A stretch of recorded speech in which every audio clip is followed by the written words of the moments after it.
గత 48 గంటలుగా ఒకే వార్త social media నుంచి జాతీయ, అంతర్జాతీయ మీడియా వరకు సంచలనం సృష్టిస్తుంది. భారతదేశం నిజంగానే రష్యా నుంచి SU-57 ఫైటర్ జెట్లను కొనబోతుందా?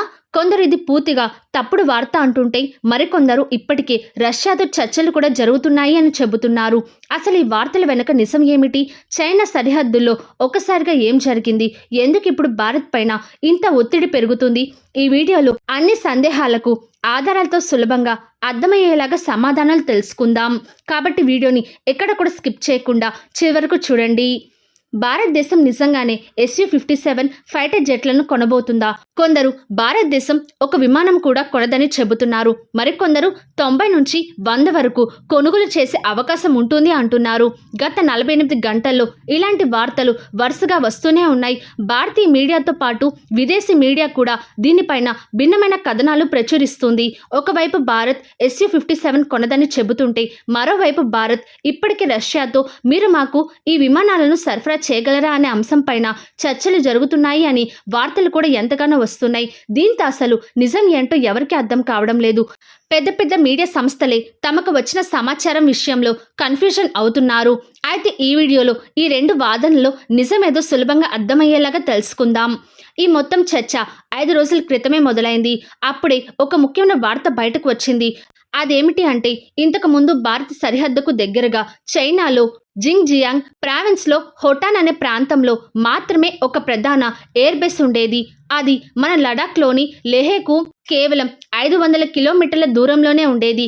కానీ అరుణాచల్ ప్రదేశ్ ఈశాన్య ప్రాంతాల వైపు చైనాకు పెద్ద ఎయిర్ బేస్లు లేవు. ఇప్పుడు పరిస్థితి అంతా కూడా మారిపోయింది. చైనా అక్కడ కూడా భారీ ఎయిర్ బేస్ను అభివృద్ధి చేసింది. అంతేకాదు, టిబెట్ రాజధాని లాసా విమానాశ్రయాన్ని కూడా ఒక భారీ సైనిక ఎయిర్ బేస్గా మార్చింది. అంతటితో ఆగకుండా తమ పాత కొత్త ఎయిర్ బేస్లలో డజన్ల కొద్దీ J-20 ఫైటర్ జెట్లను మోహరించింది. నివేదికల ప్రకారం త్వరలోనే తమ కొత్త J-35 యుద్ధ విమానాలను కూడా అక్కడ మోహరించే అవకాశం ఉంటుంది అని వార్తలు కూడా ఎంతగానో వస్తున్నాయి. అక్కడ అసలు ముఖ్యమైన విషయం ఏమిటి అంటే, ఇంతకు ముందు కూడా ఈ యుద్ధ విమానాలు అక్కడి నుంచే వచ్చేవి. కానీ అవి 2 లేదా 3 రోజులు మాత్రమే ఉండి సైనిక విన్యాసాలు పూర్తి చేసిన తర్వాత తిరిగి చైనాకు వెళ్ళిపోయాయి. అంటే తైవాన్కు సంబంధించిన సైనిక ఏర్పాట్లు ఉన్న బీజింగ్, షాంఘై ప్రాంతాలకు వెళ్ళేవి. కానీ ఈసారి పరిస్థితి అంతా కూడా పూర్తిగా భిన్నంగా ఉంది. ఇప్పుడు ఈ విమానాలను అక్కడే శాశ్వతంగా మోహరించారు. అంటే ఇవి ఇంకా అక్కడే ఉంటాయి, తిరిగి వెళ్ళవు. భారతదేశానికి ఇప్పుడు ఇదే పెద్ద ఆందోళన. ఇది సాధారణ విషయం కాదని భారత రక్షణ శాఖ, భారత వైమానిక దళం మరియు దేశంలోని రక్షణ నిపుణులు భావిస్తున్నారు. ఎందుకంటే తొలిసారిగా భారత సరిహద్దుకు దగ్గరగా చైనా ఫైటర్ జెట్లను శాశ్వతంగా మోహరించింది. అయితే వాటికి సమాధానంగా ప్రస్తుతం మన దగ్గర ఒక స్టెల్త్ ఫైటర్ జెట్ కూడా లేదు. భవిష్యత్తులో వాటిని ఎదుర్కొనే సామర్థ్యం కూడా ప్రస్తుతం మనకు అస్సలు లేదు.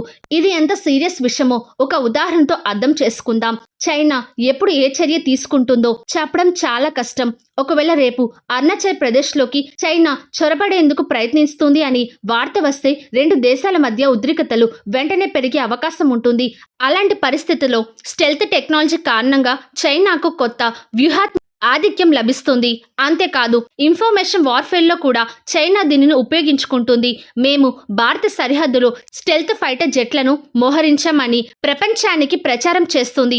ఆపరేషన్ సింధు సమయంలో ఇన్ఫర్మేషన్ వార్ఫేర్ ఎంత ప్రభావం చూపుతుందో మనం ఇప్పటికే చూసాం. మీరు గెలిచినా కూడా ఓడిపోయినట్టుగా ప్రపంచానికి చూపించే శక్తి దీనికి ఉంటుంది. మరోవైపు భారత వ్యూహకర్తలను ఇంకో విషయం కూడా ఆలోచింపజేస్తుంది. చైనా ఎందుకు శాశ్వత మోహరింపును ఎంచుకుంది? కేవలం ప్రచారం కోసమే. అయితే గతంలో అలాగే కొన్ని రోజుల తర్వాత విమానాలను వెనక్కి తీసుకొనేలేది. కానీ ఇప్పుడు శాశ్వతంగా ఉంచింది అంటే భవిష్యత్తులో ఏదైనా ప్రణాళిక లేదా సైనిక వ్యూహానికి సిద్ధమవుతుంది అని భావిస్తున్నారు. ఈ 2 అవకాశాలు కూడా భారతదేశానికి ఆందోళన కలిగించే విషయాలే. అందుకే ఈ J-20కు సరైన సమాధానం ఏమిటో ఇప్పుడు భారత్ ఆలోచిస్తుంది. మరి దీనికి పరిష్కారం ఏమిటి? ప్రస్తుతం అందుబాటులో ఉన్న ప్రధాన ఎంపిక SU-57 స్టెల్త్ ఫైటర్ జెట్. ఇది J-20 లాగా పూర్తిగా స్టెల్త్ కాకపోయినా దానికి గట్టి పోటీ ఇవ్వగల సామర్థ్యం ఉంటుంది అని చెబుతున్నారు. అందుకే ప్రస్తుతం భారతీయ, అంతర్జాతీయ మీడియా మొత్తం ఈ విషయం పైన చర్చిస్తుంది. కొందరు భారత్ స్వదేశీ AMCA ప్రాజెక్ట్స్ ని దృష్టి పెడుతుంది అంటుంటే, మరికొందరు SU-57 కొనుగోలు చేసే అవకాశాన్ని ప్రస్తావిస్తున్నారు. అయితే అసలు విషయం ఏమిటి అంటే, ప్రస్తుతం భారత్ పైన ఒత్తిడి పెరుగుతుంది.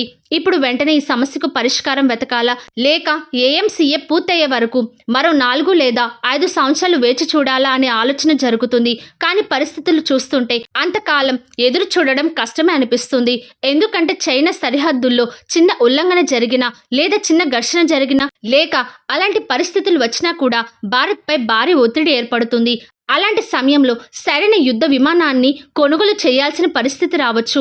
ఎందుకంటే మీరే ఆలోచించండి, ఈ సరిహద్దు వద్ద ప్రత్యర్థి దేశం స్టెల్త్ టెక్నాలజీతో సిద్ధంగా ఉంటే మీరు 2035 వరకు ఏఎంసీఏ కోసం ఎదురు చూడగలరా?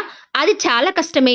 అందుకే వ్యక్తిగతంగా నాకు అనిపించేది ఏమిటి అంటే, భవిష్యత్తులో చైనా చిన్న ఉల్లంఘన చేసినా లేదా చిన్న ఘర్షణ జరిగినా భారత్ వెంటనే F-35 లేదా SU-57 వంటి స్టెల్త్ ఫైటర్ జెట్లతో ఏదో ఒక దాన్ని కొనుగోలు చేసే అవకాశం ఉంటుంది.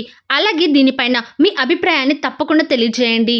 చైనాకు పోటీగా ఫైటర్ జెట్లు కొనాలా లేదా కూడా మీ అభిప్రాయాన్ని కింద కామెంట్ సెక్షన్లో తప్పకుండా తెలియజేయండి. ఈ వీడియో కానీ మీకు నచ్చినట్లయితే లైక్ చేయండి, షేర్ చేయండి. మరిన్ని వీడియోస్ కోసం వెంటనే ఛానల్ని సబ్స్క్రైబ్ చేసుకోవడం మాత్రం అస్సలు మర్చిపోకండి. Thank you friends, bye bye.